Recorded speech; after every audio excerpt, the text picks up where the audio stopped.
স্বাগত সবাইকে আজকের আয়োজনে। আজকের এই আয়োজনে উপস্থিত আছি আমি আফসানা ফেরদৌস। আমি পারভেজ হাসান।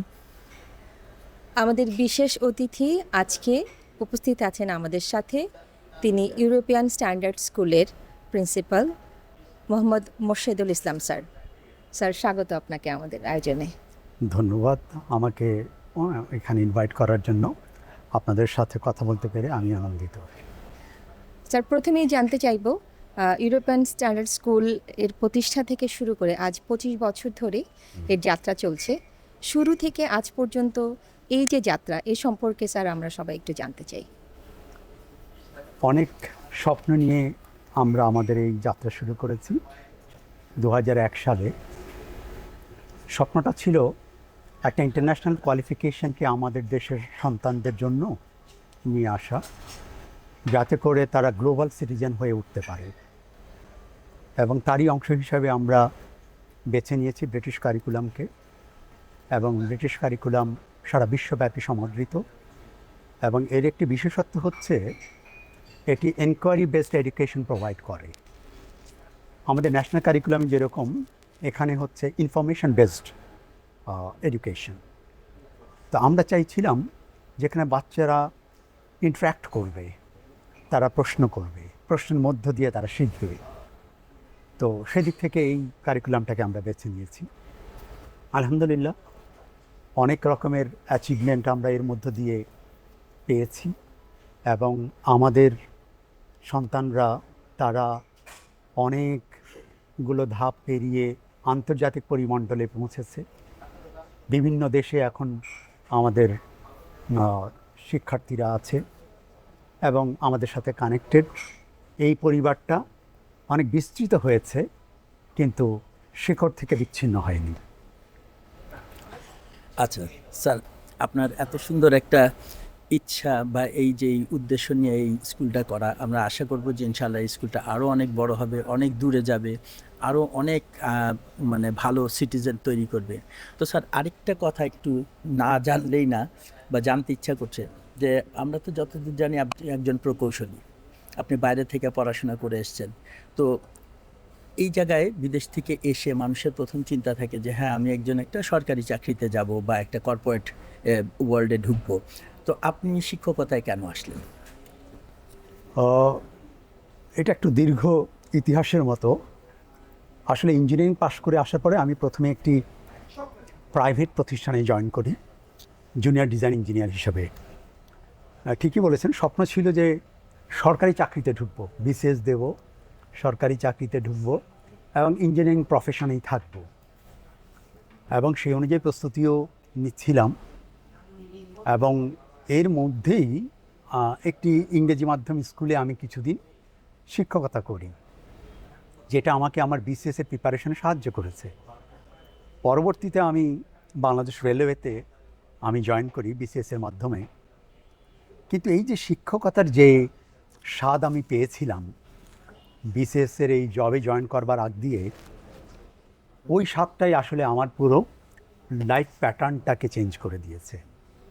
শিক্ষকতা খুব ভালো লাগলো, এবং শিক্ষার্থী, তারপরে শিক্ষা প্রতিষ্ঠান, এই বিষয়গুলোই আমার কাছে মনে হলো এটাই আমার যথাযথ জায়গা। যে কারণে আমি পরবর্তীতে এই সরকারি চাকরি ছেড়ে দিয়ে আমি এই শিক্ষার জগতে চলে এলাম, এবং আমরা কয়েকজন মিলে এই স্কুলটাকে 2001 সালে প্রতিষ্ঠা করি।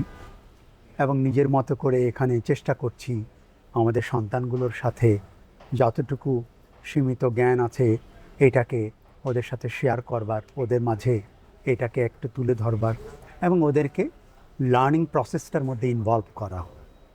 সেভাবেই চলছে আলহামদুলিল্লাহ। এক ধরনের তৃপ্তি আছে, অনেক রকমের ইচ্ছা আছে, সেগুলোকে পূরণ করবার চেষ্টার মধ্য দিয়ে যাচ্ছি। তাহলে আপনারা মানুষ গড়ার কারিগর হিসেবে নিজেদেরকে নিয়োজিত করেছেন, কিন্তু এই যে মানুষকে গড়ছেন, এই গড়ার জন্য আপনাদের লেখাপড়া পাশাপাশি শারীরিক এবং মানসিক বিকাশের যে একটা জায়গা, সেই জায়গাগুলোকে আপনারা কিভাবে বাচ্চাদের জন্য ফ্লোর তৈরি করে দিচ্ছেন? আসলে একটা শিক্ষা প্রতিষ্ঠান তো কেবলমাত্র একাডেমিক বিষয় নিয়ে কাজ করে না, এখানে মাল্টি ডাইমেনশনাল অ্যাক্টিভিটি হয়। এবং আমরা আসলে চেয়েছি আমাদের এদেশের ছেলে মেয়েদেরকে বিশ্বের দরবারে তারা যেন নিজেদেরকে খুব ভালোভাবে রিপ্রেজেন্ট করতে পারে, এবং সেটা করতে গেলে তাকে অনেকগুলো জায়গায় তার দক্ষতা অর্জন করতে হবে। একাডেমিক দিক হচ্ছে একটি দিক, এর বাইরে এডুকেশনের মধ্য দিয়ে সে যেন স্পিরিচুয়ালি নিজেকে ডেভেলপ করতে পারে, সোশ্যালি ডেভেলপ করতে পারে, তার মধ্যে যেন টেকনোলজিক্যাল স্কিলটা ডেভেলপ করে, এবং সে নিজেকে যে কোনো জায়গায় স্টেজ ফ্রি হয়ে তার শাইনেসকে কাটিয়ে সে যেন তুলে ধরতে পারে, এবং তার মধ্য দিয়ে সে নিজে যেভাবে এগিয়ে যেতে পারবে, সাথে সাথে দেশও উপকৃত হবে। এবং এটাই ছিল আমাদের মূল উদ্দেশ্য। এবং আলহামদুলিল্লাহ যেভাবে যাচ্ছে, এবং আমাদের অনেক অ্যালামনাই এখন বিভিন্ন দেশে ছড়িয়ে ছিটিয়ে আছে, তারা ভালো ভালো ইউনিভার্সিটিগুলো থেকে পড়াশোনা করে এখন অনেকে অনেক বড় বড় প্রতিষ্ঠানে কাজ করছে, এবং তারা খুব ভালোভাবে এবং কন্ট্রিবিউট করছে দেশের জন্য। এবং আমাদের এখনকার যারা স্টুডেন্ট আছে তাদের সাথে ওরা কানেক্টেড, আমাদের যে অ্যালামনাই অ্যাসোসিয়েশনটা আছে এটা খুব স্ট্রং, এবং ওদের সুন্দর একটা বন্ডেজ তৈরি হয়েছে। তো আসলে যেহেতু আমরা সামাজিকভাবে বেড়ে উঠছি, এটা তো খুব জরুরি। সিনিয়ররা জুনিয়রদেরকে পথ দেখাবে, সাহায্য করবে, কিছু জায়গায় তাদেরকে গাইড করবে, আর জুনিয়ররাও সিনিয়রদের কাছ থেকে এই জিনিসগুলো নিয়ে অনুপ্রাণিত হবে, এবং এর মধ্য দিয়ে তাদের পথ চলাটা কিছুটা সহজ হবে। মূলত এটাই ছিল আমাদের স্বপ্নের জায়গা, এবং তাদেরকে একটা অলরাউন্ড একটা পারফরমেন্সের জন্য আমরা তৈরি করা, এবং সেটা আমরা করার চেষ্টা করে যাচ্ছি প্রতিনিয়ত। স্যার, আমরা আমাদের যেসব ছেলে মেয়েরা শিকড়কে ভুলে যায়নি এবং অ্যালামনাইস অ্যাসোসিয়েশনের মাধ্যমে যারা সংযুক্ত আছে, তারা তো এখনকার জেনারেশনের জন্য একটা পথপ্রদর্শকের মতো। কিন্তু এই ছেলে মেয়েদেরকে গড়ে তোলার জন্য আমরা যে কারিকুলামটা ব্যবহার করছি, বা স্কুল ইউরোপিয়ান স্ট্যান্ডার্ড স্কুল যে কারিকুলাম ব্যবহার করছি, এবং এর পাশাপাশি লাইফ স্কিল ডেভেলপমেন্ট, একই সঙ্গে প্রযুক্তির যে উন্নয়ন, সেই সঙ্গে নিজেকে সংযুক্ত রাখা, এই বিষয়গুলো ইউরোপিয়ান স্ট্যান্ডার্ড স্কুলের কারিকুলাম কিভাবে সাপোর্ট করছে? আচ্ছা, আমরা সবসময় চিন্তা করি যে আমাদের এখানকার বাচ্চারা তারা যেন পড়াশোনাটা করতে পারে তাদের এক ধরনের আনন্দের মধ্য দিয়ে। এবং টেকনোলজি এমন একটা বিষয় যেটাকে আমি কোনোভাবে অগ্রাহ্য করতে পারবো না, কিন্তু এটার একটা পরিমিতি বোধ যেন আমার মধ্যে থাকে। তো সেটা মাথায় রেখে আমরা আমাদের শিক্ষার্থীদের মধ্যে আমরা যখন শুরু করেছি, প্রথম দিকে কিন্তু আমরা কম্পিউটার ল্যাব সেট আপ করেছি, এবং তখন বাচ্চাদের জন্য কম্পিউটারটা একটা নতুন বিষয়, এবং অনেকে হয়তো এই কম্পিউটারটাকে নিয়ে যেন আবার হারিয়ে না যায়, এটার মধ্যে যেন সে ডুবে না যায়, এটাও আমাদেরকে মাথায় রাখতে হয়েছে। কিন্তু আবার ওদেরকে আমরা এখান থেকে দূরে রাখতে চাইনি, কারণ সে যেন আধুনিক বিশ্বের সাথে তাল মিলিয়ে চলতে পারে। তো আমরা কম্পিউটার সায়েন্সের যে ল্যাবটা আমরা সেট আপ করেছিলাম, সেই ল্যাবের মধ্য দিয়ে আমরা তাদেরকে তখন থেকে এই স্কিলগুলো ডেভেলপ করার চেষ্টা করেছি। এর পাশাপাশি আপনি যেটা বললেন যে ফিজিক্যাল একটা এডুকেশনও যেন তার থাকে, তার বিভিন্ন রকমের ইসিএ এক্সট্রা কারিকুলার অ্যাক্টিভিটিস যেন তার থাকে, এবং প্রত্যেকটা বাচ্চার কিছু না কিছু জায়গায় তার একটা স্কিল সুপ্ত থাকে, ওটাকে বের করে আনা, তার আগ্রহের জায়গাটা ওটা বুঝে সেই অনুযায়ী ওটাকে নারিশ করা, নার্চার করা, এবং এর মধ্য দিয়ে দেখা যায় যে সে খুব সুন্দর কিছু গুণাবলী অর্জন করে, সুন্দর কিছু স্কিল ডেভেলপ করে, এবং যেটা সোসাইটিকে কন্ট্রিবিউট করতে সাহায্য করে। তো এটা আমরা করার চেষ্টা করেছি। আমাদের স্কুলে অনেকগুলো ক্লাব আছে, এই ক্লাবগুলোতে ওরা পার্টিসিপেট করে, ওখানে পারফর্ম করে। এবং আরেকটা জিনিস আপনি খুব গুরুত্বপূর্ণ কথা বলেছেন যে শেকড়ের সাথে যুক্ত থাকা। আমাদের এই ইংরেজি মাধ্যমের ক্ষেত্রে একটা বিভ্রান্তি আছে, অনেকে মনে করে বিদেশি কারিকুলাম আমাদের এখানে পড়ানো হচ্ছে, আমাদের বাচ্চারা বুঝি বিজাতীয় সংস্কৃতির সাথে পরিচিত হচ্ছে, বড় হচ্ছে সেভাবে। এটা একটা বিভ্রান্তি। আমাদের এখানে আমাদের বাচ্চারা আমাদের জাতীয় দিবসগুলোকে যেভাবে উদযাপন করে, তারা বিভিন্ন রকমের কালচারাল অ্যাক্টিভিটিসের সাথে যেভাবে যুক্ত, যেভাবে কম্পিটিশনে পার্টিসিপেট করে, আমার বিশ্বাস অনেক বাংলা মিডিয়াম স্কুলেও এতটা হয় না, এবং আমাদের বাচ্চারা খুব মাইনটলি এই কাজগুলোকে করে। তাদের মধ্যে যেভাবে স্মার্টনেসটা ডেভেলপ করে, নিজেকে উপস্থাপনের যেই স্কিল তারা ডেভেলপ করে, এটা আমি বলবো অসাধারণ, যে কারণে তারা সর্বক্ষেত্রে ভালো করছে। এবং তাদের এই ভালো করাটা, এটা হয়তো মানে আমরা আমাদের দেশের প্রেক্ষাপট দিয়ে শুধু চিন্তা করছি, কিন্তু আসলে ব্যাপারটা তা না। আমাদের স্টুডেন্টরা তারা হার্ভার্ড ইউনিভার্সিটিতে যাচ্ছে, এমআইটিতে যাচ্ছে, তারা কেমব্রিজে যাচ্ছে, অক্সফোর্ডে যাচ্ছে, এবং ওখান থেকে তারা পড়াশোনা করে তারা মাইক্রোসফটের মতো কোম্পানিতে, গুগলের মতো কোম্পানিতে, ইন্টেলের মতো কোম্পানিতে তারা জব করছে। আবার একইভাবে আমাদের দেশে আমাদের স্টুডেন্টরাই তারা আইবিএতে আছে, বুয়েটে আছে, বিভিন্ন পাবলিক ইউনিভার্সিটিগুলোতে আছে, কর্পোরেট ওয়ার্ল্ডেও আছে, এবং ওরা যেখানেই যাচ্ছে সেখানেই ওরা ওদের সাফল্যের স্বাক্ষর রাখছে। তো স্যার, আপনার এই সুন্দর উদ্যোগটা সফল হোক, ইনশাআল্লাহ উত্তরোত্তর আরও এটা উন্নত হোক। তো এই এই যে আপনার যেই এই উদ্যোগ, এটাকে ফলপ্রসূ করার জন্য দরকার শিক্ষকের। তো শিক্ষকের উন্নয়ন এটা একটা বড় জিনিস, যে শিক্ষকদের মান উন্নয়ন, তাদেরকে সময় উপযোগী করে তৈরি করা। এই ব্যাপারে আপনাদের মানে উদ্যোগটা কী, বা আপনারা কী চিন্তা করছেন, বা কীভাবে করছেন, কী করেন আপনারা? এটা দেখুন, একজন শিক্ষক উনি আসলে কেবলমাত্র শিক্ষক নন। আমি মনে করি a teacher is an institute. একজন শিক্ষক স্টুডেন্টের জন্য কখনো ফিলোসফার, কখনো গাইড, কখনো টিচার, কখনো ফাদার, কখনো মাদার। তো একজন টিচার তাহলে সেভাবে যদি নিজেকে নিজে প্রস্তুত না করেন, উনি কখনোই সেইভাবে জিনিসটা স্টুডেন্টদের সামনে দিতে পারবেন না।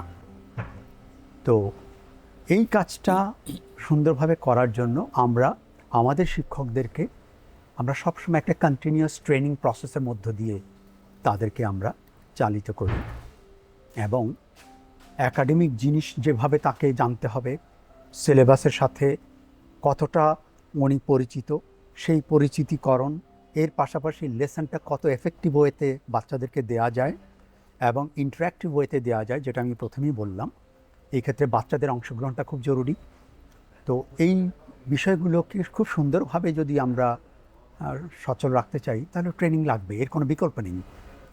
আমরা হয়তো অনার্স মাস্টার্স করে আমরা কিছু জায়গায় জ্ঞান অর্জন করছি, কিন্তু সেই জ্ঞানটাকে ইম্পার্ট করতে গেলে আমার আরও কিছু স্কিল লাগবে। একটা ক্লাসকে ম্যানেজ করতে গেলে এই স্কিলগুলোর প্রয়োজন হয়। তো এইটাকে খুব সুন্দরভাবে করার জন্য আমরা দু রকমের ট্রেনিংয়ের ব্যবস্থা করি। একটা হলো আমাদের ইনহাউস ট্রেনিং, আমাদের নিজস্ব কিছু ট্রেনার আছেন যারা আমাদের টিচারদেরকে ট্রেন আপ করেন। আবার কখনো কখনো আমরা বাইরে বিভিন্ন ট্রেনিং ইনস্টিটিউটে পাঠাই আমাদের টিচারদেরকে, কখনো আউটসোর্স করি, এবং তার মধ্য দিয়ে তারাও অনেক জায়গায় তাদের স্কিল ডেভেলপ করেন এবং খুব সুন্দরভাবে তারা স্টুডেন্টদেরকে সেইভাবে গাইড করতে পারেন। কখনো কখনো তাদেরকে মোটিভেট করার প্রয়োজন হয়। এবং আজকালকার সময় আমরা দেখছি ডিপ্রেশন একটা বড় একটা ইস্যু হয়ে যাচ্ছে, এবং টিচার যদি এই বিষয়গুলোকে উনি খেয়াল না করেন, একটা বাচ্চার মনোজগতের মধ্যে কোনো রকমের অসঙ্গতি আছে কি না, কোনো জায়গায় কোনো সমস্যা আছে কি না, এটাও টিচারকে খুঁজে বার করে আনতে হয়, এবং এই কাজটা আমাদের টিচাররা করছেন। এরকমও হয়েছে, যেটা আমার একটা ঘটনা খুব মনে পড়ছে। ক্লাস 9-এ পড়তো একজন ছাত্রী, যে প্রথম দিকে খুব ভালো রেজাল্ট করছিল, ক্লাস 8 পর্যন্ত তার একাডেমিক পারফরমেন্স খুব ব্রিলিয়ান্ট, এক্সট্রা কারিকুলার অ্যাক্টিভিটিসে তার পার্টিসিপেশন অসাধারণ, কিন্তু 9-এ এসে দেখা গেল এটা ডিক্লাইন করছে। সে ক্লাসের মধ্যে ইন্টারাক্ট করছে না, নিজেকে আলাদা করে রাখছে। টিচার এটা খেয়াল করেছেন, এবং টিচার একদিন আলাদা করে তার সাথে কথা বললেন যে কী ব্যাপার, তুমি তো এমন ছিলে না, তোমার খুব সুন্দর একাডেমিক পারফরমেন্স আছে, এক্সট্রা কারিকুলার অ্যাক্টিভিটিসে পারফরমেন্স আছে, কী সমস্যা আমাকে বলো। I am your friend, don't hesitate to give me your thoughts. তখন সে আস্তে আস্তে ওপেন আপ হলো। ফ্যামিলির মধ্যে সমস্যা, বাবা মার মধ্যে ব্রেকআপ হয়ে গেছে, এটার একটা ইম্প্যাক্ট তার মধ্যে পড়েছে এবং এটা সে মেনে নিতে পারেনি। সে বলেছে যে আমার মাঝে মধ্যে মনে হয় যে আমার সুইসাইড করা ছাড়া আর কোনো গতি নেই। ভয়ঙ্কর অবস্থা। আমাদের টিচার বাবা মা উভয়কে ডেকেছেন যে আপনারা দুজন হয়তো আলাদা হয়ে যেতে পারেন, কিন্তু একজন বাবা সন্তানের সাথে যুক্ত থাকেন, একজন মা সন্তানের সাথে যুক্ত থাকেন, তারা কখনো আলাদা হন না। আপনারা এই জায়গাটা মাথায় রাখতে হবে। এবং ওনারাও রিয়ালাইজ করেছেন, বুঝেছেন বিষয়টা, এবং আমাদের টিচার যেভাবে ওনাদের কাছ থেকে সহযোগিতা চেয়েছেন ওনারা করেছেন। পরবর্তীতে ওই মেয়েটা আবার সে তার প্রাণ চাঞ্চল্য নিয়ে আবার ক্লাসের মধ্যে সে পার্টিসিপেট করেছে। তো এটা খুব জরুরি। তার মানে একজন টিচারকে কখনো কখনো একজন সাইকোলজিস্টের কাজ করতে হয়, একজন ফিলোসফারের কাজ করতে হয়, এগুলো করতে হচ্ছে। স্যার, আপনার কথার সূত্র ধরেই বলছি, আমাদের এই সমাজে এখন আসলে এই সামাজিক যোগাযোগ মাধ্যমের অতি ব্যবহার, পাশাপাশি লেখাপড়ার প্রতি এক ধরনের বিমুখতা তৈরি হয়েছে। এবং পাশাপাশি আমরা আসলে আমাদের ছেলে মেয়েদের উপরে এত বেশি চাপ প্রয়োগ করছি শুধুই লেখাপড়ার জন্য, মানে ভালো রেজাল্ট যেন একটা ওয়ে আউট হয়ে দাঁড়িয়েছে। কিন্তু শুধুই কি ভালো রেজাল্ট করাই জরুরি নাকি? এবং এই কারণে অনেকে কিন্তু মনে করছে যে আসলে স্কুলের প্রয়োজনীয়তা শুধু আসলে একটা নির্দিষ্ট সময় পর্যন্ত, এবং এরপর আসলে আমরা চাইলে বাড়িতে বসেই বা কোনো না কোনোভাবে আমরা অনেক পড়াশোনা করে খুব ভালো রেজাল্ট করতে পারবো। আদৌ কি এটা তেমন কাজে দেয়, নাকি আসলে আমরা স্কুলের বিকল্প আসলে কি কিছুই আছে? খুবই গুরুত্বপূর্ণ প্রশ্ন। আমি বলবো ইংলিশ মিডিয়ামের ক্ষেত্রে এটা একটা ইস্যু হয়ে দাঁড়িয়েছে যে অনেকের মধ্যে এই প্রবণতা দেখা যায় যে একটা সার্টেন লেভেলে গিয়ে স্কুল ছেড়ে দিতে যায় বা ছেড়ে দিচ্ছে অনেকে। একটু খেয়াল করতে হবে আমাদের আসলে what is the purpose of education? Is it only for a job? Is it only to achieve your grades? Certainly not. আমরা এই এডুকেশন মানে কি, আমাকে এম্পাওয়ার করছে education through my knowledge, critical থিঙ্কিংয়ে আমাকে সাহায্য করছে, আমি ওই স্কিলটা ডেভেলপ করছি, আমি আমার নিজেকে অ্যাসেস করতে পারছি, আমার সোসাইটিকে আমি অ্যাসেস করতে পারছি, আমি আমার দেশকে ইভ্যালুয়েট করতে পারছি, গ্লোবকে ইভ্যালুয়েট করতে পারছি।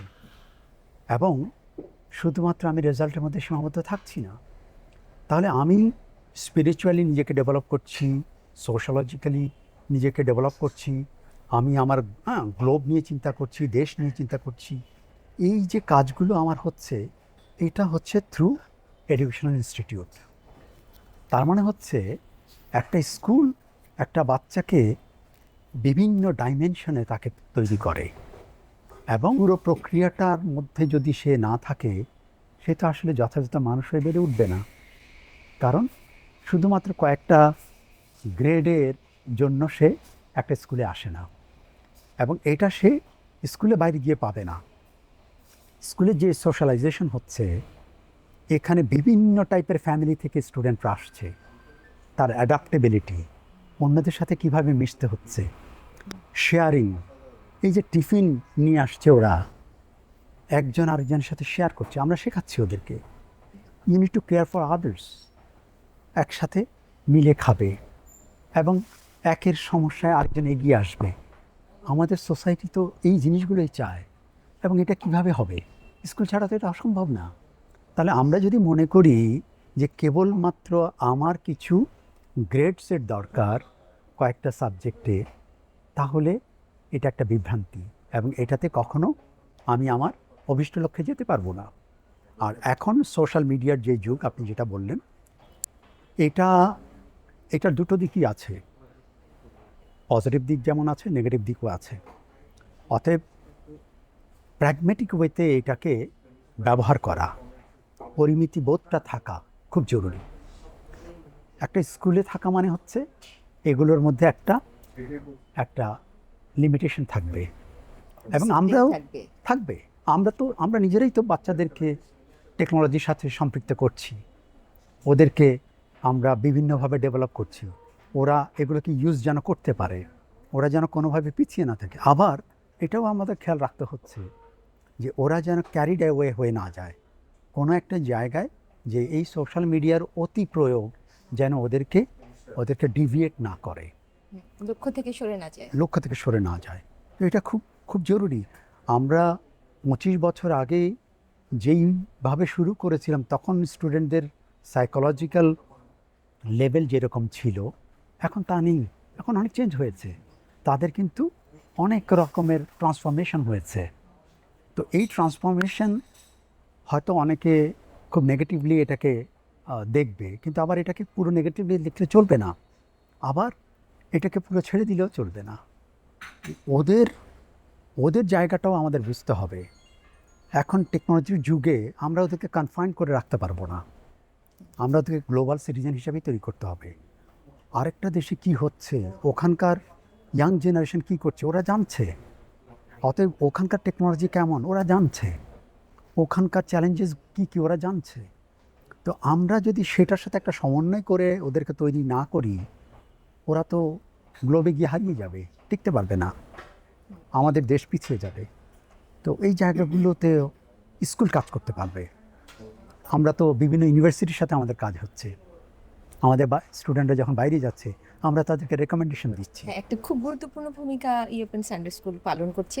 প্রতি বছর যারা বিদেশে পড়তে যেতে চায় তাদের সমস্ত বিষয়ে অবগত করা এবং তাদের সমস্ত সাপোর্ট দেওয়া স্কুল থেকে সেটা করা হচ্ছে, যেটা আসলে হয়তো অনেকেই জানেন না। এবং স্কুলের ছেলেমেয়েরা যারা A-levels পাশ করার পরে কোন বিশ্ববিদ্যালয়ে গেলে তাদের জন্য ভালো হবে, কিভাবে রেকমেন্ডেশন লেটার লিখতে হবে, সবকিছুই কিন্তু স্কুল থেকে ব্যবস্থা করে দেওয়া হয়, যেটা আসলে লোকসম্মুখে আসে না। স্যার, এই বিষয়ে যদি আপনি কিছু বলেন। দেখুন, ওরা সাবজেক্ট চুজ করার ক্ষেত্রে অনেক সময় বোঝে না যে কোনটা তার জন্য ভালো হবে। তার হয়তো একটা লক্ষ্য আছে, কিন্তু ওই লক্ষ্যটাকে বাস্তবায়ন করার জন্য তার একাডেমিক দিক থেকে কিভাবে এগোনো দরকার, তার প্ল্যানটা কী হওয়া উচিত, এগুলো অনেক সময় তাদের জন্য বুঝে ওঠাটা ডিফিকাল্ট। একজন শিক্ষক সেটা ভালো বোঝেন। একজন শিক্ষক সেটা ভালো বোঝেন, এবং শিক্ষক কখন কখন কাউন্সিলর হিসেবে কাজ করেন। তাহলে একজন একাডেমিক কাউন্সিলর যেভাবে জিনিসগুলো তার সামনে তুলে ধরতে পারবে, কোনটার কী মেরিটস কী ডিমেরিটস, কোন লক্ষ্য অর্জনের জন্য কোন কোন প্রিরিকুইজিট, এগুলো একজন টিচার বলতে পারবেন। এমনকি যখন O-level A-levelএর জন্য বাচ্চারা তৈরি হয় তার আগে সাবজেক্ট চুজিংয়ের ক্ষেত্রে শিক্ষকের সাথে ছাত্রছাত্রীদের একটা মিটিং হয়, যেখানে তারা তাদের পসিবিলিটি কোথায় আছে কোথায় নাই সেই বিষয়গুলো বোধহয় তাদেরকে নির্ধারণ করে দেন, যদি আমি ভুল না করে থাকি স্যার। করে দেয়। আমরা স্টুডেন্টদের জন্য এই কাউন্সেলিং সেশনের ব্যবস্থা করি সাবজেক্ট সিলেক্ট করবার আগে, যাতে করে তারা ভালোভাবে বুঝে সেই অনুযায়ী সাবজেক্ট চুজ করতে পারে। এবং এরপরেও আমরা কিছু জায়গায় তাদেরকে গাইড করার জন্য আমাদের টিচারদের মধ্যেই আবার কিছু টিচারকে দায়িত্ব দিয়ে থাকি, যাতে করে একজন হয়তো 2 মাস পরে তার মনে হলো যে ওই সাবজেক্টটা তার জন্য যথেষ্ট হচ্ছে না, বা সে ওটাকে খুব ভালোভাবে এগিয়ে নিতে পারছে না, তাহলে এটাকে কি করে আবার রিঅ্যারেঞ্জ করা যায়, কোন জায়গায় চেঞ্জ করলে তার জন্য তার এমটা ক্ষতিগ্রস্ত হবে না, ওগুলোকে মাথায় রেখে অতএব এই জাতীয় কিছু অ্যাডজাস্টমেন্টেরও প্রয়োজন হয়। তো একজন স্টুডেন্ট যখন স্কুলের সাথে থাকে এই কাজগুলো করাটা সহজ। 2 মাস 3 মাস পরে সে যখন বোঝে যে আমি তো পারছি না কোপ করতে এই সাবজেক্টের সাথে, টিচার তখন তাকে এটার একটা ওয়ে আউট দিতে পারে, যেটা বাইরে গিয়ে সে পারবে না। এবং বাইরে গিয়ে অনেক সময় তারা পরে হোঁচট খায়। ইভেন আমরা এমনও দেখেছি যে আমাদের স্টুডেন্টগুলো যখন বাইরে অ্যাপ্লাই করছে, বাইরের ইউনিভার্সিটিগুলো কিন্তু ইনভ্যারিয়েবলি তারা কিন্তু ওদের একটা ট্র্যাক রেকর্ড চায়, যে সে বিভিন্ন লেভেলে কিভাবে পারফর্ম করেছে, কোন কোন এক্সট্রা কারিকুলার অ্যাক্টিভিটিসের সাথে সে যুক্ত ছিল, কী কী স্কিল সে ডেভেলপ করেছে, স্কুলের কাছ থেকে তারা জানতে চায়। আমাদের কাছে কিন্তু প্রচুর ইমেইল আসে। তো আমরা যেহেতু আমাদের স্টুডেন্টদেরকে আমরা ওদেরকে গ্রুম করছি, শেখাচ্ছি, আমরা দেখছি, অতএব আমরা খুব ভালোভাবে এই কাজটা করতে পারছি। কিন্তু যে স্টুডেন্ট হয়তো স্কুল ছেড়ে দিল, কোনো একটা কোচিং সেন্টার নির্ভর হয়ে সে প্রিপারেশন নিল, পরবর্তীতে হয়তো XYZ এর নামে রেজিস্ট্রেশন করলো, সে কিন্তু খুব ভালোভাবে ওখানে নিজেকে উপস্থাপন করতে পারবে না, এবং ইউনিভার্সিটি যখন কোয়ারি করবে সে কিন্তু সেই জায়গায় সে আটকে যেতে পারে, কারণ তার তথ্যের মধ্যে গরমিল থাকবে, কখনো কখনো তথ্য যথাযথ হবে না, এবং এটা তার জন্য ক্ষতিকর হবে। এবং তখন একটা ক্ষতির মুখোমুখি হওয়া, ওটাকে কিন্তু আবার মানে নতুন করে এটাকে একটা জায়গায় আনা ডিফিকাল্ট। ইমেজের সাথে যুক্ত, দেশের ইমেজের সাথেও যুক্ত, আর তার ক্যারিয়ারের সাথে এটা খুব ভালোভাবে যুক্ত। এই বিষয়গুলো প্যারেন্টস যারা, আমি বলবো তাদের মাথায় রাখা উচিত। তো স্যার, এত বড় একটা গুরুত্বপূর্ণ স্কুল, একটা স্থান স্কুল, যেখানে এতগুলো সুবিধা একটা বাচ্চা পাচ্ছে, কিন্তু তারপরে দুর্ভাগ্যজনকভাবে দেখা যাচ্ছে যে অনেক জায়গায় যে স্টুডেন্টরা স্কুল ছেড়ে দিচ্ছে, আগে স্কুল ছেড়ে দিচ্ছে, একটু আগে ও লেভেলস পরীক্ষা দিবে বা এ লেভেলস পরীক্ষা দিবে, এই জন্য। হ্যাঁ, এটা অবশ্যই দুর্ভাগ্যজনক আমাদের জন্য, আমাদের জাতির জন্য। তবে এইখানে প্যারেন্টসরা, অভিভাবক যারা আছে, তারা অনেক সময় দেখা যায় যে তারা স্কুলের থেকে কোচিং সেন্টারকে অনেক জায়গায় প্রায়োরিটি দিচ্ছে। তো এই ক্ষেত্রে অভিভাবকদের জন্য আপনার যেটা কি, আপনি কি মেসেজটা দিতে চাচ্ছেন? অভিভাবকরা আসলে কি করতে পারে এই ক্ষেত্রে? রাইট, অভিভাবকদের আমি বলবো যে আপনার সন্তান হচ্ছে আপনার জীবনের শ্রেষ্ঠ সম্পদ। আপনার সন্তানকে আপনি যদি মানুষ করতে পারেন তাহলেই আপনি সার্থক, এবং আপনার সব রকমের চেষ্টা থাকে কিন্তু সন্তানকে কেন্দ্র করেই। আর এডুকেশন হচ্ছে best investment for your children. তাহলে এই বেস্ট ইনভেস্টমেন্টকে যদি আপনি কোনোভাবে ক্ষতিগ্রস্ত করে ফেলেন, তাহলে আপনার সারা জীবনের আপনার দুঃখ আপনি আর ঘোচাতে পারবেন না। এটার জন্য তার মানে হচ্ছে আপনাকে এই এডুকেশনাল সিস্টেম যেটা সারা বিশ্বব্যাপী চলে এসছে, আপনি এখান থেকে সরে যেতে পারেন না। বিশ্বের কোথাও স্কুলিংয়ের কোনো বিকল্প তৈরি, কোচিং সেন্টার অনেক জায়গায় আছে, কিন্তু সেটা হচ্ছে একটা সাপোর্টিভ মেজার, অ্যাডিশনাল একটা সাপোর্ট আমরা নেই। যেই বাচ্চাগুলো রেগুলার ক্লাস অ্যাক্টিভিটির সাথে কোপ করতে পারছে না, তার হয়তো একটা অ্যাডিশনাল সাপোর্টের প্রয়োজন হচ্ছে ইন ফর্ম অফ কোচিং, কিন্তু সেটা তার মেইন অ্যাক্টিভিটি হতে পারে না। এটা প্যারেন্টসকে মাথায় রাখতে হবে। এবং অনেক ক্ষেত্রে এটা আমাদের অভিজ্ঞতায় আমরা দেখেছি, যারা কোচিং সেন্টারের উপরে পুরোপুরি নির্ভরশীল থাকছে, তারা অনেক সময় কিন্তু বিপদগামী হচ্ছে, এবং আমাদের সমাজে কিন্তু এই জাতীয় প্রবণতা এখন ক্রমশ বাড়ছে। এটা একটা অ্যালার্মিং সিচুয়েশন। প্যারেন্টস হিসাবে যদি আপনার দায়িত্ববোধের জায়গা থেকে আপনি ঠিকঠাক মতো সচেতনভাবে কাজগুলো না করেন, আপনি পরবর্তীতে অনুতাপ করবেন কিন্তু প্রতিকার পাবেন না। অতএব আমার অনুরোধ থাকবে প্যারেন্টসদের প্রতি যে আপনারা স্কুল থেকে কখনোই বাচ্চাদেরকে সরাবেন না। একজন স্টুডেন্টের পেছনে একটা স্কুল শুধুমাত্র অ্যাকাডেমিক্যালি কাজ করে না, তাকে বিভিন্নভাবে গ্রুম করার কাজ করে। ইভেন তার মধ্যে যদি কোনো জায়গায় কোনো সুপ্ত প্রতিভা থেকে থাকে, ওটাকে বার করে আনার চেষ্টাটা স্কুল করে, এবং তাকে অনেক কাজের মধ্যে ইনভলভ রাখে। তার অন্য কোনো চিন্তা আসার সুযোগ স্কুল দেয় না। এই বিষয়গুলো গুরুত্বপূর্ণ, এবং এটা যদি করা না হয় ঠিকঠাক মতো, তাহলে পরে হয়তো এটার জন্য খুব অনুতাপ করতে হতে পারে। আচ্ছা স্যার, আপনি একটা কথা বললেন যে স্টুডেন্টকে অনেক কাজের মধ্যে সম্পৃক্ত রাখা হয় স্কুলে। তো আমাদের, আপনারা ইএসএসে স্টুডেন্টদেরকে বিভিন্ন কাজের মধ্যে সম্পৃক্ত করার জন্য কি কি করছেন বা করে থাকেন? আমরা যেমনটা বললাম যে অনেকগুলো ক্লাব আমাদের আছে, এর মধ্যে নতুন দুটো ক্লাব আমরা যুক্ত করেছি। একটি হচ্ছে ইয়াং এন্টারপ্রেনিয়র ক্লাব, আর এছাড়া আরেকটা হচ্ছে ইয়াং সায়েন্টিস্ট ক্লাব। এই দুটো নতুন ক্লাব আমরা শুরু করেছি। এই দুটো ক্লাব শুরু করার পেছনে মূল কারণ হলো, বাচ্চারা এখন কিন্তু আমরা দেখছি বেশ ইনোভেটিভ, এবং তারা যদি ঠিক একটা ট্র্যাক পেয়ে যায়, সুন্দর গাইডেন্স পেয়ে যায়, দে আর রেডি টু কন্ট্রিবিউট, এবং তাদের ট্রিমেন্ডাস পটেনশিয়াল আছে।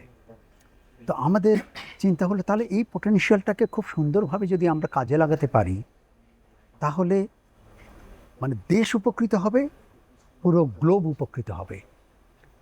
আমরা আমাদের স্টুডেন্টদের জন্য এই যে ইয়াং এন্টারপ্রেনিয়র ক্লাবটা করেছি, এর মাধ্যমে হবে কি, সে বিজনেস কিভাবে করতে হয় এটাও সে শিখে যাচ্ছে, এবং তাদের কিন্তু সুন্দর বিজনেস আইডিয়াজ আছে, তারা সেগুলোকে এখানে পোর্ট্রে করতে পারছে এই ক্লাবের মাধ্যমে।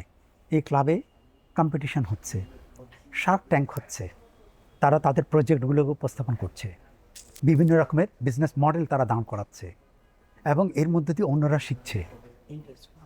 তো এই রকমের কিছু ইন্ট্রা কম্পিটিশন হচ্ছে, আবার কিছু ইন্টার স্কুল কম্পিটিশনও হচ্ছে। এবং একইভাবে এই যে ইয়াং সায়েন্টিস্ট ক্লাব, অনেক বাচ্চা আছে আমরা দেখছি তারা ফিজিক্স অলিম্পিয়াডে খুব ভালো করছে, কেমিস্ট্রি অলিম্পিয়াড করছে, আমরা ভালো করছে। আমরা কেবলমাত্র তাদেরকে ওখানে সীমাবদ্ধ রাখতে চাইছি না, আমরা চাইছি তার মধ্যে যদি এমন কিছু জায়গায় কাজ করার ইচ্ছে থাকে, সে রিসার্চ করতে চায়, সে আরও কিছু ডেভেলপ করতে চায়, ইনোভেট করতে চায়, আমরা যেন তাকে একটু সাপোর্ট দিতে পারি। সেই চিন্তা থেকে এই ক্লাব করা, এবং ওরা এই ক্লাবের মধ্য দিয়ে আমি প্রত্যাশা করি আরও অনেক দূরে এগিয়ে যাবে। একদিন বাংলাদেশ থেকে সায়েন্টিস্ট হিসাবে জগৎজোড়া নাম করবে, এবং সেটাই তো আমাদের লক্ষ্য। টিচার হিসাবে বা একজন ফাদার হিসাবে এটাই তো আমাদের চাওয়া।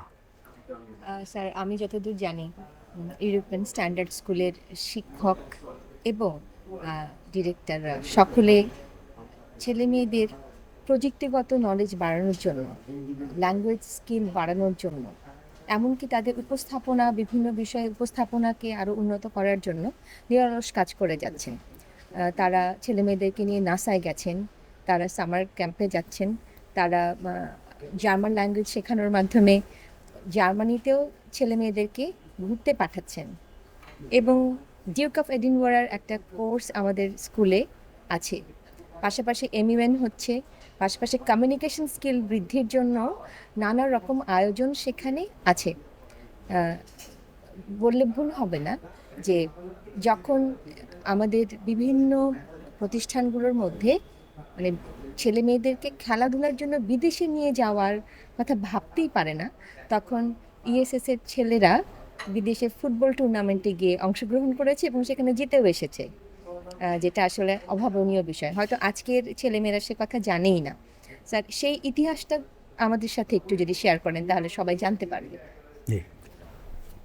আমরা আসলে যেমনটা বলেছি যে আমরা তো কেবলমাত্র একাডেমিক বিষয় নিয়েই আমরা কাজ করছি না, যেমন খেলাধুলাও খুব গুরুত্বপূর্ণ পার্ট এডুকেশনের।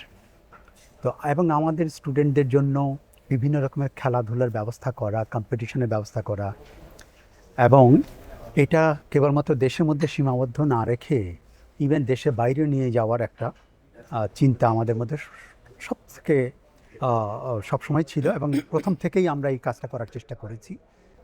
তো সেই হিসাবে আমরা মালয়েশিয়াতে ওদেরকে নিয়ে গিয়েছিলাম, আমাদের একটা টিম, ওখানে ওরা খেলেছে, এবং ওখানকার টিমের সাথে খেলা, এর মধ্য দিয়ে তার যে এক্সপোজারটা হলো, এবং বাইরের একটা এনভায়রনমেন্টে গিয়ে খেলে ওখানকার স্টুডেন্টদের সাথে ইন্টারঅ্যাক্ট করা, এটা তো তাকে স্মার্ট হওয়ার ক্ষেত্রে অনেক সাহায্য করবে।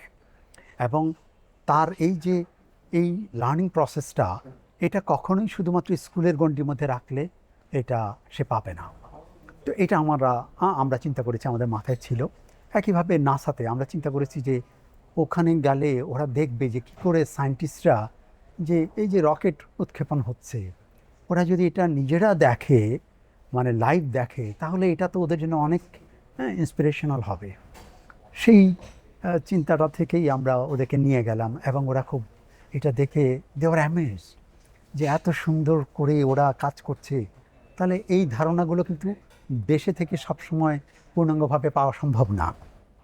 আমরা নিয়ে যাওয়ার চেষ্টা করেছি, এবং এই রকমের বিভিন্ন রকমের যদি আমরা ট্যুর করি এবং ওদেরকে বাইরে নিয়ে যাই, যেটা আপনি বললেন যে আমরা সামার ক্যাম্প করে থাকি, যাতে করে অন্যান্য দেশের স্কুলগুলোতে কিভাবে ওরা কাজ করছে, কী রকম অ্যাক্টিভিটি হচ্ছে, সেটাও আমাদের স্টুডেন্টরা দেখার সুযোগ পাচ্ছে। এক ধরনের এক্সচেঞ্জ অফ প্রোগ্রাম হচ্ছে, এবং এর মধ্যে দিয়ে ওদের কিছু জায়গায় স্কিল ডেভেলপ করছে। ওরা কিন্তু যে কোনো জায়গায় নিজেকে উপস্থাপন করতে আর হেজিডেন্ট হচ্ছে না, তার জড়তা কাজ করছে না। পাবলিক স্পিকিংয়ে ওরা খুব ভালো করছে। আমরা বিভিন্ন রকম প্রেজেন্টেশনের ব্যবস্থা রাখি, কন্টিনিউয়াসলি ওদের গ্রুমিং হচ্ছে, ওরা খুব ভালো বক্তা হতে পারছে। ডিবেটে কম্পিটিশনে এই জাতীয় কম্পিটিশনগুলোতে ওরা পার্টিসিপেট করতে পারছে। কোথাও ওদেরকে আমরা বলছি এরকম একটা কম্পিটিশন হবে, তোমরা প্রস্তুত হও। ওরা প্রস্তুত হয়ে যাচ্ছে, ওদের মধ্যে এটা কাজ করছে না যে আমি ওখানে এত লোকের সামনে কী করে কথা বলবো। তো এই মানে এই স্মার্টনেস তো লাগবে যে কোনো জায়গায় যাক না কেন, তাকে আস্তে আস্তে কিন্তু এভাবে যদি সে গ্রুমিংয়ের মধ্যে দিয়ে না যায়, তাহলে আলটিমেটলি কিন্তু ওয়ার্ল্ডের যেই এখন কম্পিটিটিভনেস, এর মধ্যে তো সে টিকতে পারবে না। তা আমরা তো চিন্তা করছি আমাদের স্টুডেন্টরা গ্লোবাল পার্সপেক্টিভ থেকে তারা নিজেদেরকে তৈরি করবে, এবং সেই জন্যই বললাম যে ইন্টারন্যাশনাল একটা কোয়ালিফিকেশন আমরা অফার করছি, এবং সেভাবেই আমরা আমাদের এই শিক্ষার্থীদেরকে তৈরি করার চেষ্টা করছি, যাতে করে ওরা গ্লোবাল সিটিজেন হিসাবে যেখানেই যাক তারা কম্পিটিশানে ফ্রন্ট সারিতে থাকতে পারে। এই যে সফল মানুষ হওয়ার যে বীজটা তাদের মধ্যে বপন করেছেন এবং তারা সেই বীজটাকে সাথে নিয়ে সামনে এগিয়ে যাচ্ছে, তাহলে আমরা বুঝতে পারছি যে শুধু কোচিং সেন্টার ভিত্তিক পড়াশোনাতে কিন্তু এটা কোনোভাবেই সম্ভব নয়। অর্থাৎ একজন সফল মানুষ হতে গেলে সেটা কর্পোরেট লেভেলে হোক, সেটা সায়েন্টিস্ট হিসেবে হোক, সেটা একজন কর্মী হিসেবে হোক, তাকে সমাজের সাথে মানুষের সাথে চলার এবং নিজেকে উপস্থাপন করার, নিজের জ্ঞানকে প্রদর্শন করার সুযোগটা তৈরি করতে হবে এবং সবার মাঝেই নিজেকে বিশেষভাবে উপস্থাপন করতে হবে, যেটা স্কুল সবসময় সাহায্য করছে। আমাদের আরেকটা বিষয় জানা খুব জরুরি, সেটা হচ্ছে এই যে আজকের দিনে সবাই এআই ভিত্তিক লেখাপড়ার কথা বলছে, কিংবা অনেকেই বলছেন এখন এআইয়ের কারণে চাকরির বাজার মানুষ হারাবে, তাদের কাজ কমে যাবে, কিংবা এআইয়ের কারণে সবাই ক্ষতিগ্রস্ত হবে। আবার কেউ বলছে এআইয়ের কারণে আমরা অনেক বেনিফিটেড হব। আসলে এই যুগে আমাদের ছেলেমেয়েরা এআইকে বিট করার জন্য বা এআই থাকবে, পাশাপাশি সেটাকে ব্যবহার করে আরও ইমপ্রুভ লাইফ কীভাবে তৈরি করা যায়, সেই বিষয়ে স্কুল আমাদের কী দিক নির্দেশনা দিচ্ছে স্যার? আচ্ছা, এআইকে আমি ঠিক বিট করা বলবো না, এআইকে কি করে প্র্যাগম্যাটিক ওয়েতে ইউটিলাইজ করা যায় আমি বলবো সেটাই আমাদের লক্ষ্য হওয়া উচিত। এবং যেহেতু এই ইয়াং মাইন্ডস তারা টেকনোলজিকে অনেক ভালোভাবে রপ্ত করতে পারছে, তাহলে এর সাথে সঙ্গতি রেখে তাল মিলিয়ে যেন সে প্রস্তুত হতে পারে, সেটাই হচ্ছে আমাদের লক্ষ্য। তো সেই জন্য আমরা এআইকেও আমাদের কারিকুলামের একটা পার্ট করে নিয়েছি, কারণ আমরা এটাকে বাইরে রেখে আমরা আমাদের স্টুডেন্টদেরকে কখনোই আধুনিকভাবে গড়ে তুলতে পারবো না। আবার এই কারিকুলামের মধ্যে এটাকে ইনক্লুড করার মানে এই নয় যে সব কিছু এআই করবে, আমাদের স্টুডেন্টরা তাদের কোনো স্কিল ডেভেলপমেন্টের জায়গায় আমরা কাজ করব না এবং এটাকে অবারিত করে দেব, ব্যাপারটা তাও নয়। তাহলে ব্যাপারটা কীরকম? আমরা চাইছি যে এআইকে ইউটিলাইজ করে প্রবলেম সলভিংটা এফেক্টিভলি কীভাবে ওরা করতে পারে এবং একটা ম্যানেজমেন্ট স্কিল তাদের ডেভেলপ করা। অ্যাকাডেমিকের যেই কম্পোনেন্টসগুলো আছে সেগুলো কিন্তু তাকে শিখতে হবে, জানতে হবে। তার মানে হচ্ছে আমি আমার শিক্ষার্থীকে বলবো না তুমি এআইকে দিয়ে তুমি তোমার প্রবলেমটা, একটা ম্যাথসের একটা প্রবলেম দিলাম, তুমি এটা সলভ করে ফেলো। That is not the purpose. পারপাসটা হলো ম্যাথসটা কী করে সলভ করতে হয় ও জানবে, ও সেটা নিজে করতে পারবে, কিন্তু এআইকে দিয়ে ও কিন্তু ওর টাইমটাকে কী করে সেভ করতে পারে, কী করে আরও সুচারুভাবে স্কিলটা ডেভেলপ করতে পারে, সেটা ওর পক্ষে জানা সম্ভব। ওই জায়গায় সে এআইয়ের হেল্পটা নিতে পারে। এবং এআইকে প্রপারলি ইউটিলাইজ করার জন্য আমরা কিছু ডুজ অ্যান্ড ডোন্টস আমরা সেট করে নিয়েছি। আমাদের টিচাররা সেটা নিয়ে কাজ করছেন এবং সেই অনুযায়ী সেগুলো ওদেরকে দেওয়ার চেষ্টা করছেন তারা। এগুলো তো অবশ্যই আমাদের বাচ্চাদের জন্য খুবই জরুরি একটা জিনিস, কারণ এখন যেমন এর উপরে মানুষ অতিমাত্রায় ডিপেন্ডেন্ট হয়ে যাচ্ছে, ক্ষেত্রে দেখা যাচ্ছে যে তাদের ইয়ের থেকেও ডিভিয়েটেড হয়ে যাচ্ছে, তাদের মানে আসল ট্যালেন্টটা আর ইউজ করতে চাচ্ছে না। এই পার্টটা তো আমি শুনলাম আপনার কাছ থেকে। তবে আরেকটা জিনিস হচ্ছে যে আমরা তো আমাদের বাচ্চাদেরকে নিয়ে শুধুমাত্র চিন্তা করছি, আমাদের টিএসএসের বাচ্চাদেরকে নিয়ে। এই ইংরেজি মাধ্যমে যারা পড়াশুনো করছে তাদের জন্য আমি তো জানি যে আপনি ইংলিশ মিডিয়াম অ্যাসোসিয়েশনের প্রেসিডেন্ট, একটা অ্যাসোসিয়েশন আপনি ডিল করছেন। তো এই ব্যাপারে কি আপনাদের কোনো চিন্তা আছে যে অন্যান্যদেরকেও আর কি পুরো ইংলিশ মিডিয়াম কমিউনিটিকে নিয়ে আপনি চিন্তা করছেন কিনা? কারণ ওইগুলোও তো আমাদের সন্তান, ওরাও তো আমাদের দেশের সন্তান। তাদের জন্য মানে তারা অনেক ক্ষেত্রেই দেখা যাচ্ছে যে তারাও হয়তো অনেক জায়গায় তারা সুযোগ থেকে বঞ্চিত হচ্ছে বিভিন্ন জায়গায়। তো ন্যাশনাল ইন্টারন্যাশনাল ক্ষেত্রে ওইখানে আপনার আপনার রোলটা কি? আপনি আচ্ছা, এটা খুব গুরুত্বপূর্ণ একটা বিষয় এবং প্রায়শই আমরা এই জাতীয় প্রশ্নের মুখোমুখি হই।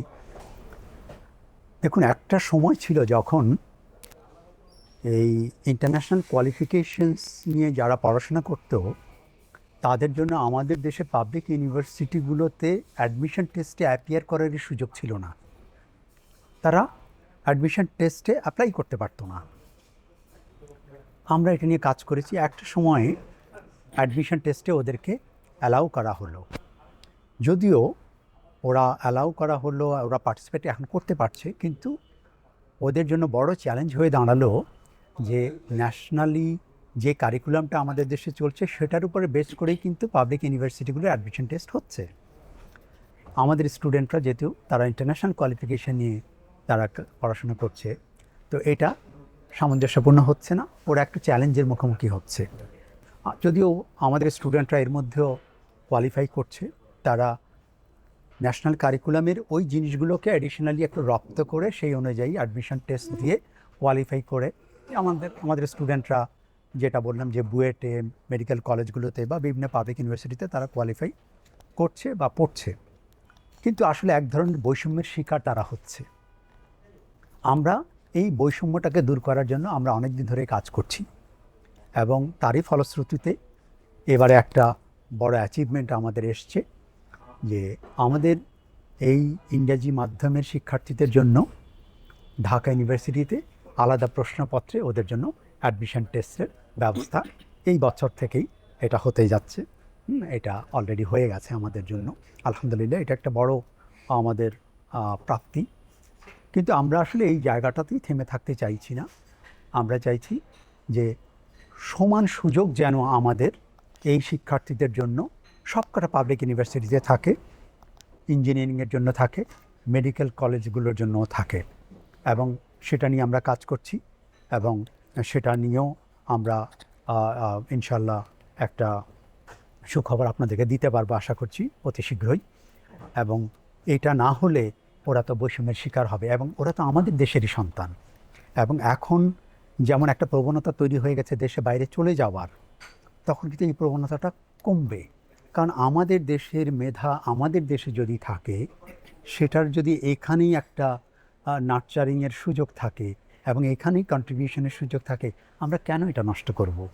আমাদের এই জায়গাটা অনুধাবন করা দরকার এবং আমরা এটা নিয়ে কাজ করছি আমাদের বেমসাফের পক্ষ থেকে, এবং সেটা আমরা অনেক জায়গায় বোঝাতেও সক্ষম হয়েছি, যে কারণে এগুলোকে আস্তে আস্তে ইন্টিগ্রেট করা হচ্ছে। খুব আলাদা রকম একটা প্রশ্ন, সেটা হচ্ছে আমাদের ছেলে মেয়েরা একজন আরেকজনের সাথে, দেশের সাথে, স্কুলের সাথে অ্যালামনাই অ্যাসোসিয়েশনের মাধ্যমে সংযুক্ত আছে এবং তারা তাদের মাতৃভূমি, তাদের শিক্ষক, তাদের স্কুলকে এখনও আগের মতোই ভালোবাসে এবং সবসময় সংযুক্ত আছে। তাদের এই যে সংযুক্তি, এই যে তাদের টান আমাদের প্রতি, দেশের প্রতি, এই প্ল্যাটফর্মটা তৈরি করার জন্য ইএসএস আসলে কোন স্বপ্ন থেকে এই প্ল্যাটফর্মটা তৈরি করেছে? ইএসএস সবসময় একটা ফ্যামিলি হিসেবে কাজ করেছে এবং এটা আমরা মাথায় রাখি যে আসলে একটা ফ্যামিলিতে যেরকম সেন্ট্রাল পয়েন্টে প্যারেন্টস থাকেন এবং তার আশেপাশে সন্তানরা থাকে এবং কিছু এক্সটেন্ডেড মেম্বার্সরা থাকেন, ইএসএসও এভাবেই চিন্তা করেছে যে এই স্কুলটাকে কেন্দ্র করে এখানকার যারা শিক্ষার্থী, যারা একসময় পাশ করে বেরিয়ে গেছে, তারাও যেন কানেক্টেড থাকে, যারা এখন আছে তারাও যেন এদের সাথে যুক্ত থাকে। তাহলে একটা নেটওয়ার্কিং হবে। আমার নেটটাকে আমি যত বড় করব তত বেশি আমি বেনিফিটেড হব। এটা ছিল আমাদের মাথায় এবং সেই লক্ষ্যটাকে সামনে রেখেই আমাদের এই অ্যালামনাই অ্যাসোসিয়েশনটাকে আমরা ফর্ম করি এবং এখানে আমাদের স্টুডেন্টরা বিশ্বের বিভিন্ন প্রান্ত থেকে তারা যুক্ত এবং তারা কতটা কানেক্টেড সেটার একটা ধারণা আপনি পাবেন আমি যদি আমাদের সিলভার জুবিলি প্রোগ্রামের কথা বলি, আমরা গত বছর আমাদের স্কুলের সিলভার জুবিলি প্রোগ্রাম আমরা উদযাপন করলাম এবং আমাদের সেই প্রোগ্রামে পার্টিসিপেট করার জন্য আমাদের অনেক অ্যালামনাই এসছেন বিশ্বের বিভিন্ন দেশ থেকে কেবলমাত্র এই প্রোগ্রামটাতে অংশগ্রহণ করার জন্য। তার মানে কতটা তারা আগ্রহী এবং কতটা তারা স্কুলকে ভালোবাসে, কতটা তারা দেশকে ভালোবাসে, কমিউনিটিকে ভালোবাসে। এবং এটাই হচ্ছে আমাদের মূল লক্ষ্য, আমরা যেন সবাই শেকড়ের সাথে যুক্ত থাকতে পারি, একসাথে থাকতে পারি, যেখানেই থাকুক না কেন আত্মিক বন্ধনটা যেন থাকে। স্যার এটার সাথে এটা সূত্র ধরে আরেকটা প্রশ্ন করি আর কি, যে এখন যখন গ্লোবাল সিটিজেন হয়ে যাচ্ছে মানুষটা, তো বিশ্বের বিভিন্ন প্রান্তে চলে যাচ্ছে, এখানে ভাষাগত একটা প্রবলেম কিন্তু তৈরি হয় আর কি, যে ভাষার ব্যবহারটা বা ভাষা শিক্ষা, ভাষা জানা থাকলে তাদের সুবিধাটা অনেক বেশি হয়। তো এই ক্ষেত্রে ইউরোপিয়ান স্ট্যান্ডার্ড স্কুলের রোলটা কি, আপনারা কি চিন্তা করেছেন এই ব্যাপারে?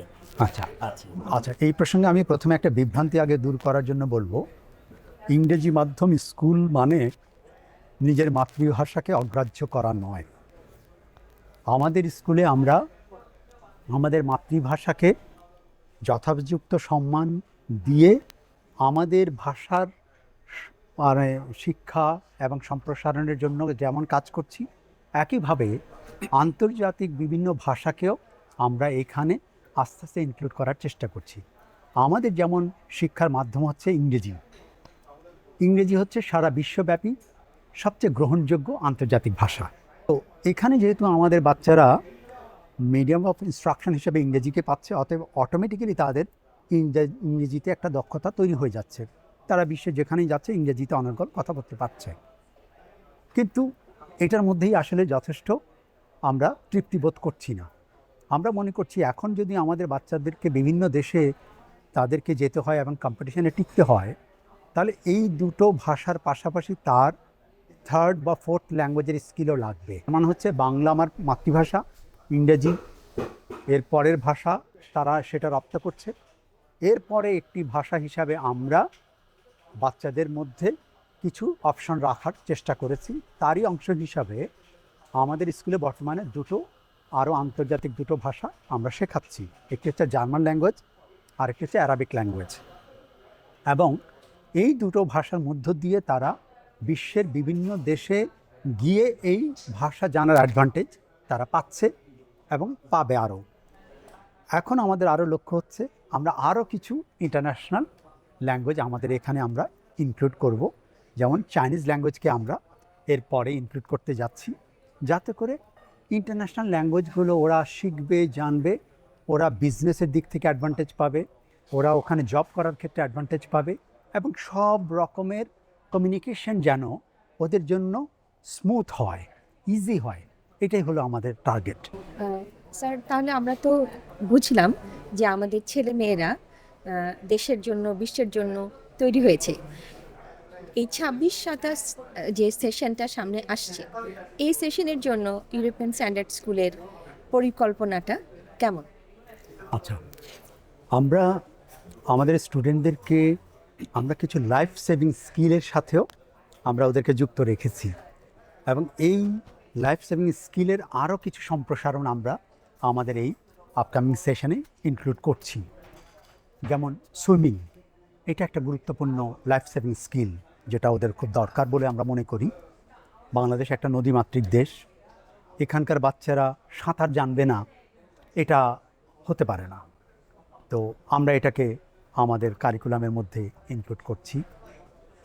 আমাদের বাচ্চারা তারা কিন্তু তাইকোয়ান্দো শিখছে এবং বিভিন্ন রকমের কম্পিটিশান যেগুলো বললাম, যে ওরা এখানে কিন্তু এই ডিবেটিং করছে, কুইজ কম্পিটিশান করছে, স্পেলিং বি করছে এবং এইগুলো আগে যতটা পরিসরে আমরা করেছি এবারে এগুলোকে আরেকটু বিস্তৃত করতে যাচ্ছি। এবং আমরা আমাদের স্কুলকে কিন্তু এক্সাম ভেন্যু হিসেবেও আমরা অ্যাপ্রুভ করিয়ে নিয়েছি ব্রিটিশ কাউন্সিলের কাছ থেকে। তো আমাদের এক্সাম ভেন্যুর মধ্যে রিটেন এবং প্র্যাকটিক্যাল দুটো ফ্যাসিলিটিস আছে। আমাদের এই প্র্যাকটিক্যাল ফ্যাসিলিটিসটাকে আমরা আরেকটু এক্সটেন্ড করতে চাই। বিভিন্ন রকমের সায়েন্স ভিত্তিক ফেয়ার আমরা অন এ ফ্রিকোয়েন্ট বেসিস আমরা করার একটা উদ্যোগ গ্রহণ করেছি, এবং বাচ্চাদের মধ্যে কম্পিটিশনটা নিজের স্কুলের মধ্যে যেভাবে হবে, আবার ডিফারেন্ট স্কুলের মধ্যেও এই কম্পিটিশনটাকে আরও বেশি করে করার জন্য আমরা কিছু ইভেন্টস তৈরি করেছি, সেগুলোকে আমরা ইমপ্লিমেন্ট করতে যাচ্ছি। এবং বাচ্চাদেরকে স্কুল অ্যাক্টিভিটির সাথে সম্পৃক্ত রাখার জন্য আরও কিছু অ্যাওয়ারনেস প্রোগ্রাম আমরা গ্রহণ করেছি। যেমন আমরা সবাই কিন্তু আমাদের এখন ক্লাইমেট নিয়ে আমরা খুব চিন্তিত। ওরা কিন্তু এই বিষয়গুলো নিয়ে খুব ভালো কাজ করতে পারে, এবং ওদের মধ্যে এই চিন্তাটা আছে, যেটা আমি দেখেছি। যার ফলশ্রুতিতে আমি চিন্তা করলাম তাহলে আমাদের এই স্কুলের আর্ট ক্লাব, এনভায়রনমেন্ট ক্লাব, এগুলো খুব জরুরি, এবং আমরা এই ক্লাবগুলো যুক্ত করেছি। এবং আমাদের বাচ্চাদেরকে আমরা শনিবারে বা শুক্রবারে ওদেরকে কিন্তু বৃক্ষরোপণের সাথে সম্পৃক্ত করছি। বয়স্ক যারা আছেন এবং যারা ছিন্নমূল মানুষ, ওদেরকে একটু সাহায্য করা, ওদেরকে খাবার দেয়া, এবং রমাদানে বিশেষত একটু ইফতারি খাওয়ানোর ব্যবস্থা করা, এই কাজগুলো আমরা করছি, এবং এগুলোকে আরেকটু বড় পরিসরে এবারে আমরা আর যুক্ত করতে যাচ্ছি। সুন্দর আপনার স্বপ্ন, ইনশাআল্লাহ এটা সম্পূর্ণটাই সফল হোক, এটাই আমাদের কামনা। আর আরেকটা জিনিস হচ্ছে কি স্যার, আমাদের এখানে যখন একটা বাচ্চা ইংরেজি মাধ্যম বা ইন্টারন্যাশনাল ক্যারিকুলামে পড়ে, তখন অনেক ক্ষেত্রে দেখা যায় যে সে তার রিলিজিয়ান থেকে বিচ্যুত হয়ে যায়, বা ধর্মীয় শিক্ষাটা এইসব স্কুলগুলোয় তেমনভাবে করা হয় না। তো এই ব্যাপারে ইউরোপিয়ান স্ট্যান্ডার্ড স্কুল কী চিন্তা করছে বা কী করছে? এটার একটা খুব গুরুত্বপূর্ণ বিষয়। দেখুন, আমরা প্রত্যেকেই একজন ইন্ডিভিজুয়াল হিসাবে বড় হওয়ার পাশাপাশি আমি কিন্তু আমার ফ্যামিলির প্রতি কিছু নর্মস আমাকে মেনটেন করতে হচ্ছে, সোসাইটির প্রতি কিছু নর্মস আমাকে মেনটেন করতে হচ্ছে, এবং গ্লোবালিও কিছু নর্মস আমাকে মেনটেন করতে হচ্ছে। এখন এই নর্মসগুলো আমি কিভাবে পাই, আমি কিভাবে শিখি? এই শিক্ষাগুলো আসে কিন্তু আসলে কিছু নৈতিক শিক্ষা মধ্য দিয়ে, এবং নৈতিক শিক্ষার ক্ষেত্রে সর্বোত্তম হচ্ছে আমাদের ধর্মীয় শিক্ষা। এবং আমরা যেহেতু বেশিরভাগ ক্ষেত্রে আমরা মুসলিম প্রধান দেশ হিসাবে আমরা মুসলমান, তাহলে আমাদের কিন্তু নৈতিক শিক্ষাটা আমাদের ইসলাম ধর্ম থেকে আমরা যেভাবে নিলে উপকৃত হব, সেই জিনিসটাও আমাদের ভুলে গেলে চলবে না। আমাদের এটাও স্বীকার করতে হবে যে আমাদের এই যে ট্রান্সফরমেশন, এর মধ্যে দিয়ে কিন্তু অনেক ক্ষেত্রে আমরা অনেক নৈতিকতা থেকে সরে গেছি। 30-40 বছর আগে যেভাবে আমরা আরেকজনের সাথে কথা বলার ক্ষেত্রে যেই রকমের নর্মস মেনটেন করতাম, এখন হয়তো সেইভাবে মেনটেন করছি না। এটা কখনো কখনো হয়তো এমনভাবে চলে আসছে যে আমরা মনে করছি এটাই বুঝি আমাদের কালচার, কিন্তু আসলে এটা হলো আমাদের ধর্ম থেকে পুরোপুরি জ্ঞানটা আমরা প্রপারলি নিতে পারছি না বলেই এটা হচ্ছে, এবং কখনো কখনো সেটা আমাদের সমাজে অস্থিরতা তৈরি করছে, অসঙ্গতি তৈরি করছে। যেমন আমি যদি বলি যে আমাদের মধ্যে ধৈর্য কমে যাচ্ছে, আমরা প্রত্যেকটা ক্ষেত্রে এটা খুব ভালোভাবে উপলব্ধি করছি। আমাদের ধৈর্যচ্যুতি ঘটছে খুব সহজেই, অথচ আল্লাহ সুবহানাহু ওয়া তাআলা আমাদেরকে কোরআনের মাধ্যমে জানিয়েছেন যে তোমরা বিপদে পড়লে সাহায্য চাও ধৈর্যের মাধ্যমে এবং সালাতের মাধ্যমে। তার মানে কি, ধৈর্যটা খুব গুরুত্বপূর্ণ। এবং আমরা যদি ধৈর্য রাখতে হয়, তাহলে তো আমাকে জানতে হবে আমার ধর্ম সম্পর্কে, এবং আমার পিতামাতার প্রতি আমার দায়িত্বটা কী হবে। আমার ধর্ম আমাকে বলে দিচ্ছে। আমার শিক্ষকের প্রতি আমার দায়িত্ব কী, আমার ভাই বা বোনের প্রতি আমার দায়িত্ববোধ কেমন হবে, আমার সমাজের প্রতি কেমন হবে, আমি কতটা মানবিক হব, অন্যদের প্রতি কতটা আমি দরদি হব, কতটা তাদের সাথে আমি সৌজন্যমূলক আচরণ করব। এই শিক্ষা তো আমাদের লাগবে, এটাকে অগ্রাহ্য করার কোনো উপায় নেই। তো এটাকেও আমরা ইন্টিগ্রেট করেছি। আমরা নৈতিক শিক্ষার অংশ হিসাবে আমাদের ইসলামিক যেই ভ্যালুসগুলোকে আপহোল্ড করা দরকার সেগুলোকে আমরা আমাদের কারিকুলামের সাথে যুক্ত করেছি। যেমন আমরা কালেকশন অফ হাদিত নামে আমরা কিছু হাদিতকে আমরা নিজেরা বাছাই করেছি, যেগুলো বাচ্চাদের উপযোগী, বাচ্চাদের জন্য প্রযোজ্য, সেগুলো নিয়ে আমরা ওদেরকে এগুলো শেখাচ্ছি এবং এইটার একটা অ্যাপ্লিকেশন আমরা ওদের মধ্যে আমরা দেখছি এবং ওরা খুব সুন্দরভাবে এগুলোকে গ্রহণ করছে। এবং এর মধ্য দিয়ে আমরা মনে করি যে পিতা মাতার প্রতি তাদের যে দায়িত্ববোধটা শিশুদের মধ্যে জন্মানোর কথা, সেটা ধর্মের মাধ্যমে যত সুন্দরভাবে সম্ভব আর কোনোভাবে নয়।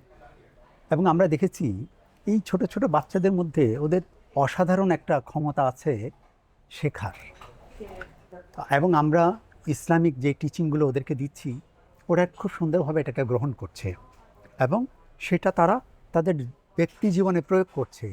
বাচ্চারা এসে বলছে যে আমি যে হাত ধুতে হচ্ছে, পরিষ্কার পরিচ্ছন্নতা, সে তার বাবা মাকে শেখাচ্ছে। আমাদের স্কুল থেকে শিখে সে বাসায় গিয়ে সেটা প্রয়োগ করছে। বাবা মা এসে বলছেন যে আপনারা শিখিয়েছেন, বাচ্চারা তো এখন আমাদেরকে বাসায় গিয়ে বলছে হাত ধুয়ে নাও, হ্যাঁ, পরিষ্কার থাকতে হবে, তারপরে শুরু করতে হবে গ্রিটিংস দিয়ে। এই যে সুন্দর করে ওরা এই জিনিসগুলো রপ্ত করছে, এটাই আসলে হচ্ছে আমাদের বাচ্চাদেরকে আলোকিত করবার সবচেয়ে ভালো উপায়। ধর্মীয় শিক্ষাটা যদি শিক্ষার পাশাপাশি থাকে তাহলেই ওরা পূর্ণাঙ্গ মানুষ হয়ে বেড়ে উঠতে পারবে। এবং আমরা চাইছি জাস্ট ওদেরকে বাস্তববাদী হিসাবে সমাজের বিভিন্ন বিষয়গুলো সম্পর্কে জ্ঞান আহরণের পাশাপাশি একজন মানুষ হিসাবে সে নিজেকে যেন তৈরি করতে পারে। এখানে সে রান্না বান্না শিখছে, বাজার কী করে করতে হয় সেটা শিখছে, বাইরে গিয়ে কেনাকাটা কিভাবে করতে হয় সেটা শিখছে, বাবা মার সাথে কথা কিভাবে বলতে হবে, একজন অপরিচিত লোকের সাথে কিভাবে কথা বলতে হবে, তার সিনিয়র কারোর সাথে কিভাবে কথা বলতে হবে, তার জুনিয়র কারোর সাথে কিভাবে কথা বলতে হবে, সব কিছুই যেন সে শিখতে পারে। একটা হোলিস্টিক লার্নিং অ্যাটমসফিয়ার যেন আমরা ক্রিয়েট করতে পারি, এটাই আমরা চেষ্টা করে যাচ্ছি। এবং আলহামদুলিল্লাহ আমাদের সন্তানরাও খুব সুন্দরভাবে এটা রপ্ত করছে এবং ওদের কাছ থেকেও আমরা অনেক কিছু শিখছি। এটা হচ্ছে আমাদের দিক থেকেও এক ধরনের প্রাপ্তি এবং সেই অনুযায়ী আমরা চলার চেষ্টা করছি। আশা করছি আমাদের সামনের দিকের যাত্রাটা আরও মসৃণ হবে, আরও সুন্দর হবে ইনশাআল্লাহ। ধন্যবাদ স্যার। আর আমরাও আশা করছি যে আমাদের এই স্বপ্নগুলো বাস্তবায়ন হবে আমাদের সন্তানদের মধ্যে দিয়ে, আমাদের ছাত্রছাত্রীদের মধ্যে দিয়ে। আজকের মতো আমাদের আয়োজন এখানেই শেষ করছি। তবে এটাই শেষ না, এটা শুধুমাত্র শুরু। এরপরে আবার আমরা আসব ইনশাল্লাহ, খুব দ্রুতই আসব ইউরোপিয়ান স্ট্যান্ডার্ড স্কুলের আরও কিছু খবর নিয়ে বা আমাদের নতুন উদ্যোগ কী হচ্ছে সেইগুলো নিয়ে জানার জন্য। তো স্যার, আপনার কাছে আমি রিকোয়েস্ট করব যে আবার যখন আসব তখন যাতে আপনাকে আমি পাই। জি ইনশাআল্লাহ। তো আজকের মতো এখানেই শেষ করছি। ভালো থাকবেন, ধন্যবাদ। ধন্যবাদ সবাইকে।